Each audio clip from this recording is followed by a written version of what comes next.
আছো? আমিও ভালো আছি। তোমরা সবাই ভালো আছো? আজকে আবার ছোটো মোটো তোমাদের সাথে মিনি ব্লগ শেয়ার করছি। তো কাল বিপন্নশ্রী পূজা, তোমরা সবাই জানো। তো আমাদের পুজো দেয় তোমার কী কয় বামন দিয়ে। কালকে তার মানে মঙ্গলবার, আজকে তার মধ্যে মঙ্গলবার পুজোটা পড়েছে।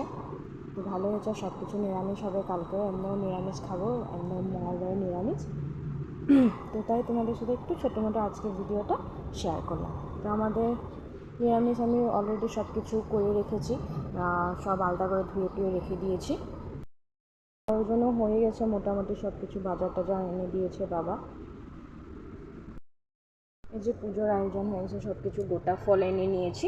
গোটা ফল থাকাটা তো খারাপ হয় না, তো সব কিছু এই যে গোটা ফল, আরও বাজার আছে। তো আমাদের তো বামন দিয়ে পুজো করে, তো এই ফুলও রেখে দিয়েছি আনে।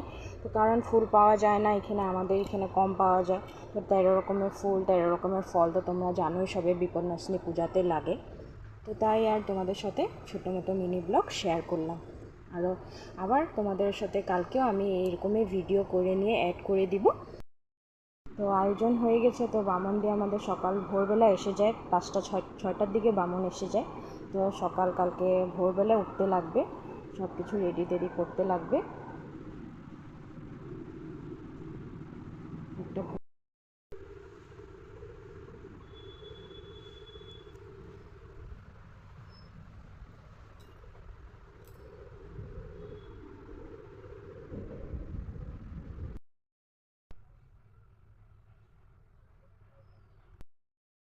সব ধোয়া পাখলা করে রেখেছি। আজকে মোটামুটি কিছু বানাবো না, আজকে বানাবো আর ডাল বানাই নিছি। আরও তোমার কী কয়, তোমার দাদাভাই ভেন্ডি সিদ্ধ, আলু সিদ্ধ, এগুলো সব মানে আজকে নিরামিষ করে নিয়েছি। তোমার বেশি কিছু বানাবো না, কারণ জানোই তো একটা পুজো বলি হলে মানে কতটা কাম হয়, ঘরে কাজ বার হয়। তো তাই আর এরকম কিছু রান্না ধোয়া পাতলা করে রেখে দিয়েছি। আমাদের চেয়ার টেবিল সব কিছু, এভরিথিং সব কিছু ধোয়া পাতলা। পুজো একটা আসলে কতটা কাম হয়। কালকে সকালবেলায় বামন এসে যাবে, তো ভোরবেলা উঠতে লাগবে।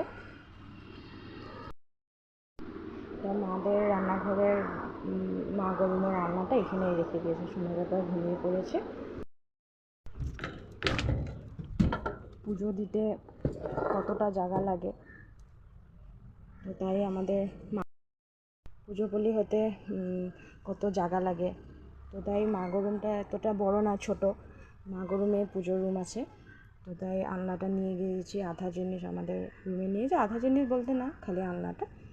তো তাই আবার তোমাদের সাথে কালকে ভিডিওটা এখান থেকে অ্যাড করে দেবো। একটু লম্বা হবে, তোমরা নিশ্চয়ই দেখবা, ঠিক আছে? স্কিপ করবা না, তাই তোমরা দেখতে থাকবা।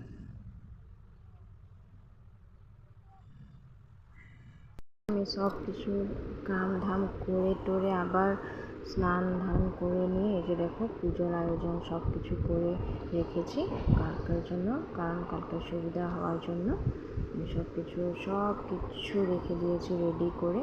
কাল বামন আসবো, সব কিছু জোগাড় দিব,